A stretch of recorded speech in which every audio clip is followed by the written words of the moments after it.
So greetings everybody from Western Australia and from Bunbury, Western Australia. I'm Cindy Evans for Awesome People Wear Green, and although Jethro's not wearing green today, he is an awesome person because, of course, when we talk about Awesome People Wear Green, we're talking about people with cerebral palsy.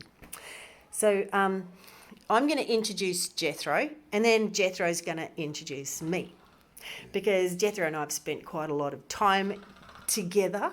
In fact, I met Jethro, I reckon, about nearly 20 years ago. Gee, that was feel old. It sounds old. 14 maybe then. And you went so grey back then, but now. Oh, can I change it? Let me just show the people. Can I change this around? I might have to turn it around so you can see my grey. Yeah, see, I was that good that I think you're grey. So Jethro and I met doing work for the Disability Access and Inclusion Committees of the Southwest of Western Australia. And when I first started doing the auditing, I always liked to get someone with a disability to come with me. And Jethro, when I came to Bunbury, just volunteered because he was really interested in disability. He was also really interested in teaching, and he was running a radio station out in Harvey that kept bringing up disability issues. And since then, together, Jethro's, I went to teach at TAFE from that job, and from there, Jethro also came to teach at TAFE, one of the first people with the complex needs to ever get a job with the Perth TAFE system as a lecturer in disability. Yep, it was pretty cool at the start. Yes, it was. Loved it, and it still was at the end too. But I just decided to move on to do bigger and better stuff.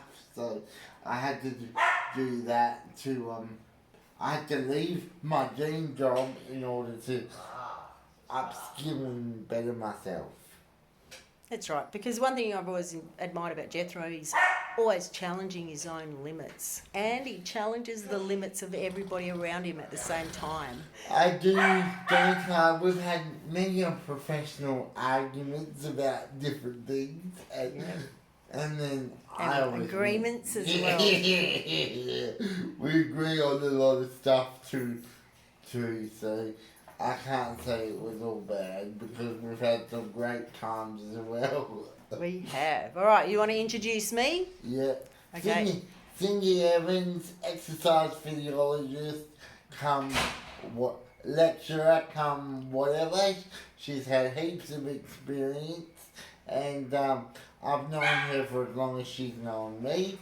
She's never blocked my number, which is a good thing. So it means that we're always in constant communication with each other. She supported me through getting my role at North Metro, and now it means I'm on the next level of my journey. I was at North Metro for 4 years, and we had, the first 2 years together? Yeah. We were working as disability lecturers together. Hand in hand together, and we were... That was fun, I loved it. Having lots of fun, and then the portfolio changed over, and you went your way, and I was stuck in my way. Yeah, and I went to anatomy and physiology, and I've got to say, I have been enjoying teaching that a lot. So, and then I thought, well, you know what, because I used to travel from Bunbury to Perth, which is a significant distance, people out there, because a lot of Americans listen to Awesome People Wear Green. So when we're talking Bunbury to Perth, if you drove, your dad drove your van, how long would that take? 2.5 hours. Yeah. If you took the train, if you went up to a certain area, then you got the train and then you get a bus? Yeah. That takes just about over 2.5 hours. Yeah, so that was just getting there, and then you got to get home as well. So there's 5 hours of travelling every day. So commitment plus for 4.5 years. Yeah. Yay! Well done, Jethro. And then I sort of thought, well, it's not financially viable to keep doing it because I have to pay support staff overtime because they were only allowed to work 10 hours a day without going into overtime penalties. And it took 5 hours just for travelling. And it took 5 hours for travelling. And So I just decided that it was time to call it a day and to go on and try something different. And I've always been asked from time to time to go into social work, and you should be a great social worker and all that sort of stuff. And I know I've got to say, I think Jethro would be a fantastic social worker. So I decided to bite the bullet and go and do social work. So he's quit his job and now he's studying. Is it going to be full-time or part-time? I'm doing part-time just so I can see how much work's involved. In At the University of Edith Cowan. ECU here in Bunbury. So And he's going to get a university degree from being a TAFE lecturer. Yeah. Now he's going to become a university professor. I am, and I'm hoping to do adult education inside that as well. So I'm hoping to do my social work, then go and do the extra units so I have adult education as well. That's my dog being so irritating. Yes. Yes, he is And being irritating. also, I'm the chairperson of Advocacy WA, so I keep myself very, very... So do you go to Perth for those meetings? No, in Bunbury here, Right. we have an office like 5 minutes down the road. Do you do 1 day a week or 1 day a fortnight? I'm sort of... We do one meeting a month, and then because I'm the chair, I'm doing a heap of other stuff to promote. And because we've changed the landscape of funding in Australia and all gone to the NDIS, we now need to justify why advocacy should be funded. I know it's hard work, but it should be funded, and we need advocates who really have a lived experience of disability. And Jethro has been an advocate ever since I met him. That radio station in Harvey was just fantastic, and it was a great way of getting there, but also working on the Disability Access and Inclusion Committee. And also working with Ministerial Council on Disability as well. Jethro and I both worked for the Western Australian Ministerial Advisory Council, so we advised the Minister on issues of disability, and we were very loud and well spoken. Yes, we were.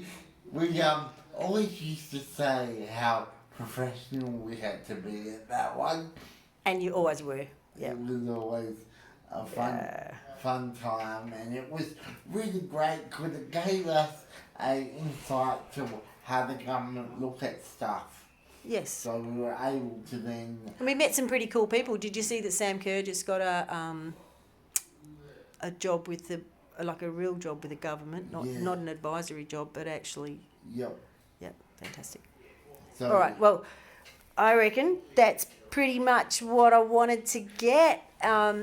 So thank you, Jethro. I'm sure you'll come on our show again, especially once you start university and you give us a bit of a background on that. And if anyone wants to know about teaching and how Jethro was teaching with a disability, you just ask the question, and Jethro will answer the question.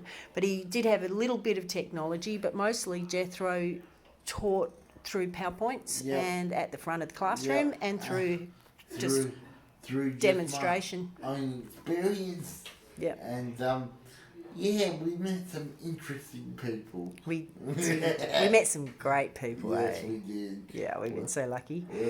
We've had a 15 to 20 year experience and totally enjoyed it both ways. All right, well, we'll see Jethro again, hopefully doing something else with that electric wheelchair. See you later.